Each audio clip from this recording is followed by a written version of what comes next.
Welcome back to your daily English dose, your go-to channel for improving your English skills while exploring fascinating stories. Hi, everyone. Today we're doing a deep dive into, well, a story that almost feels like fiction. It's the uh, incredible 7-minute heist at the Louvre Museum in Paris back in October 2025. That's right. And what's so striking is, this wasn't some cloak and dagger thing in the middle of the night. It happened on a Sunday morning. A quiet Sunday morning, just after 9:30 a.m., moments after the doors opened to the public. The sheer speed, the precision, it just stunned everyone. Absolutely. It became this huge global news story almost instantly. And the reaction in France, I mean, President Macron called it an attack on the heritage we cherish. Other officials literally said it was an attack on the very soul of France. Wow. Yeah. And, it's serious. When comparisons immediately jump to things like the Netflix show Lupin, it signals a level of sophistication, boldness, that's just off the charts.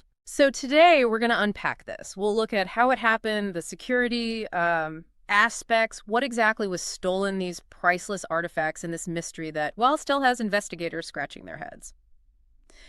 Okay, let's start with the target itself. The Louvre is massive. Why the Apollo Gallery?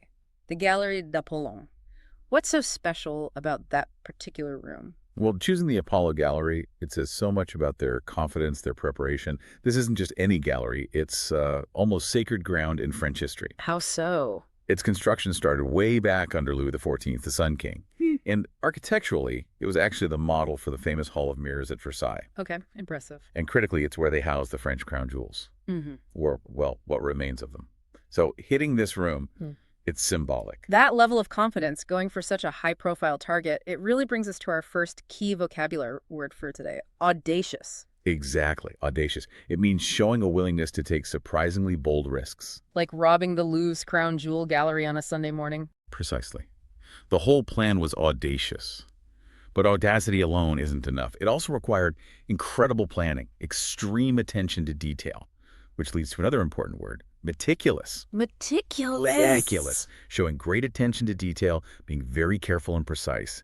These thieves knew exactly what they wanted and apparently exactly how they were going to get it. And that meticulous planning led to this timeline that's just mind-boggling. The entire operation, entry to escape, done with what reports called clockwork precision. And all in under 7 minutes. It's staggering. So how did they even get in? This is where you really see the cleverness, I suppose, and this security lapse. It involved 4 masked suspects. 2 of them were disguised. Disguised how? As construction workers. They were wearing those high-visibility yellow vests you see everywhere. They approached the side of the museum facing the Seine River. Okay. And conveniently for them, that particular section of the facade was undergoing some construction work at the time. Ah, so they blended right in. That feels like a major oversight, security-wise. You always think the threat comes through the main door, right? Not the side where maintenance is happening. Exactly. They exploited the mundane, the everyday activity. They used a flatbed truck carrying a mechanical lift, like a cherry picker or maybe a furniture lift. Right, the kind used for construction or moving. And they just raised it right up to a first-floor window or a balcony. Yeah. Nobody suspected a thing initially. It just looked like routine work. Until it wasn't. What happened then? Then the actual break-in started. The 2 disguised thieves used battery-powered tools, angle grinders, disc cutters to cut through the glass panes of the window. Loudly, I imagine. Must have been. Reports say they then threatened the guards inside, which finally triggered the alarm. But, by that point, they were already inside the gallery. The clock was ticking, but they were in. And once inside, how did they get the jewels so fast? These things are usually in high-security cases. They are. They smashed 2 reinforced glass display cases. And you're right, reinforced means it's special, thick glass designed to resist attack, smashing through it that quickly. In maybe 4 to 7 minutes total inside? Probably, yes. Yeah. It suggests they knew exactly which cases to hit and likely used very specialized tools. Maybe something involving heat or just brute force applied expertly.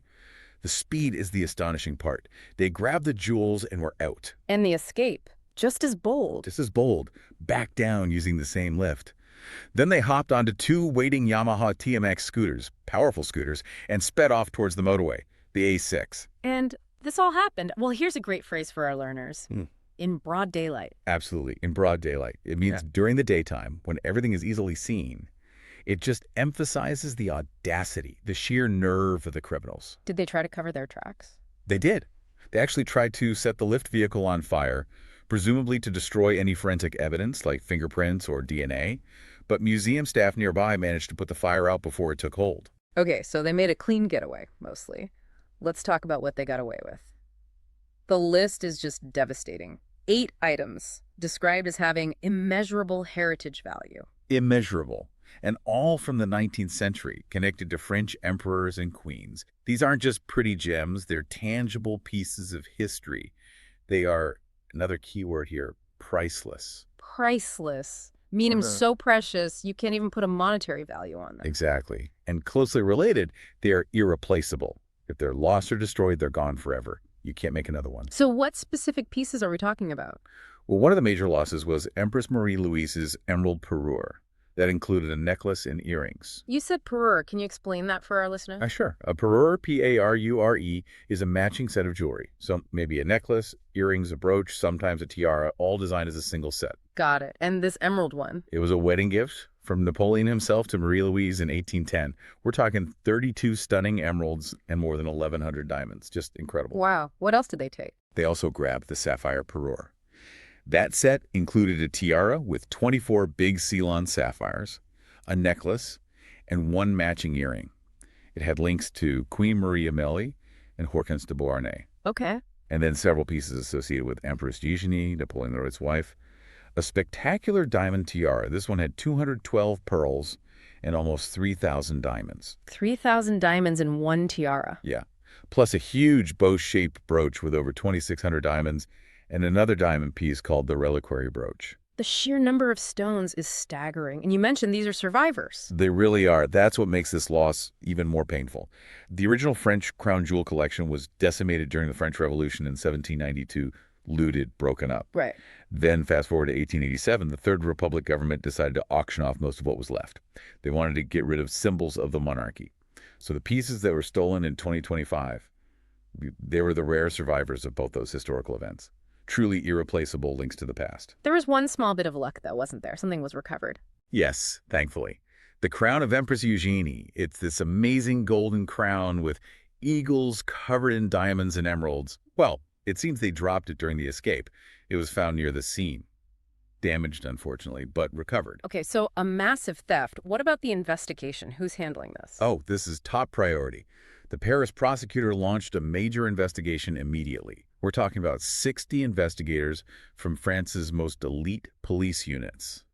Which units are these? Primarily the BRB, that's the Brigade de Répression du Banditisme, focused on major organized crime and armed robbery, and the OCBC, the Central Office for Combating Trafficking in Cultural Property. These are the specialists. The best of the best, essentially. What clues did the thieves leave behind, besides the dropped crown? Well, the police recovered quite a bit near the scene, especially around that lift truck they tried to burn.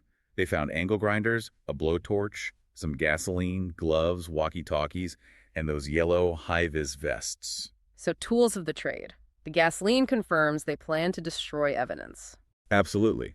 It points to professionalism, meticulous planning again. And speaking of criminals, another useful vocabulary word is perpetrator. Perpetrator. It simply means a person who carries out an illegal act. So, the police are looking for the perpetrators of this heist. They're doing detailed forensic examination on the recovered items.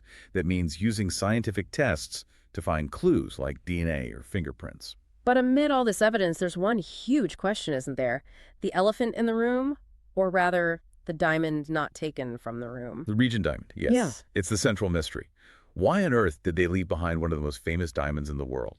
It's 140 carats, worth upwards of $60 million, and it was right there in the same gallery. It makes no sense if they're just after value. What are the theories? There are a few main ones investigators are looking at. First, maybe it's too famous, like the Mona Lisa. The Regent diamond's history, its provenance, its record of ownership and origin, is so well documented. Selling it, even chopped up, would be incredibly risky. It's too traceable. Okay, that's plausible. What else? Maybe its specific display case had superior security, something they knew they couldn't crack within their tight 7-minute window. Meticulous planning might also mean knowing what not to attempt. Or maybe they were working for a specific buyer, a commission, and the Regent just wasn't on the shopping list. That's another possibility. Hmm. Or perhaps simpler. Maybe the alarm going off just forced them to flee before they could get to it. They grabbed what they could easily access and ran. But you mentioned their focus earlier on the pieces with lots of smaller stones. Exactly. And this might be the key to their motive. By targeting the poor's, those sets with hundreds, even thousands of diamonds, emeralds, sapphires, it strongly suggests they aren't collectors. They're likely profit-driven criminals. Mentioned it in the melt value, as they say. Precisely. Break down the settings, recut the individual gems slightly to alter their famous historical cuts, erase their provenance, and then feed them bit by bit into the vast global gemstone market. In that scenario, the huge, unique, utterly traceable region diamond is actually a liability, not an asset. So the profile emerging is, what? A highly professional crew. Absolutely. The consensus among experts and police points to a highly organized criminal gang. Experienced, professional, likely with inside knowledge or extremely detailed reconnaissance. Which brings us to the really difficult question. Will these treasures ever be seen again? What's the prognosis? Honestly, the outlook is overwhelmingly pessimistic. That's our next key phrase. The outlook is pessimistic. It means the general expectation for the future is negative, unfavorable. Why so pessimistic? Because the most likely scenario, sadly, is exactly what we just discussed. The historic gold and platinum settings will be melted down, the gems will be removed, probably recut to disguise them, erasing their unique history, and then sold off individually on the black market. They effectively cease to exist as the pieces they once were. That's just heartbreaking. Is there any precedent for this kind of loss? There is, and it's an ominous one. Experts immediately drew comparisons to the infamous Isabella Stewart Gardner Museum heist in Boston back in 1990. Right, where thieves disguised as police officers stole masterpieces by Vermeer, Rembrandt. Exactly. Similar method exploiting trust through disguise. And the chilling part, none of those 13 artworks stolen from the Gardner have ever been recovered. Not a single one. The empty frames still hang in the museum today. A stark warning for the Louvre. A very stark warning. It highlights that terrible possibility. These pieces might just vanish forever. Looking back, what's the biggest security lesson learned from this disaster? I think it's about rethinking vulnerability. The failure wasn't necessarily about fancy alarms or cameras inside the gallery. It was about the periphery, the soft entry point, exploiting routine activity, construction, maintenance, deliveries. That's the key takeaway. So future security needs to treat those everyday things as potential threats, not just focus on the main entrances. Absolutely. That assumption that the main threat comes through the front door was proven tragically wrong here. Security needs to harden the entire perimeter, including these seemingly mundane access points. Otherwise, we risk seeing more empty display cases. Exactly. Like the Gardner, the Louvre might end up with just empty spaces where Empress Eugenie's tiara or Marie Louise's emeralds used to be. A permanent scar. Well, this 7-minute heist, it's definitely going down in history for its sheer audacity, its speed, and the tragic scale of the loss. That image of the shattered glass, the empty cases in that magnificent gallery. It's powerful, a real void where history stood. It truly is. And, following stories like this in English is actually a great way for you, our listeners, to build your vocabulary, especially words related to crime, history, current events. Good point. Let's quickly recap some of those keywords we highlighted. We talked about audacious, meaning bold and risky. Meticulous, for very careful planning. The stolen items were priceless and irreplaceable. The criminals are called perpetrators. And sadly, the outlook is pessimistic for recovery. Try using those words. Maybe write a sentence in the comments below using one of them. Great idea. Practice makes perfect. Absolutely.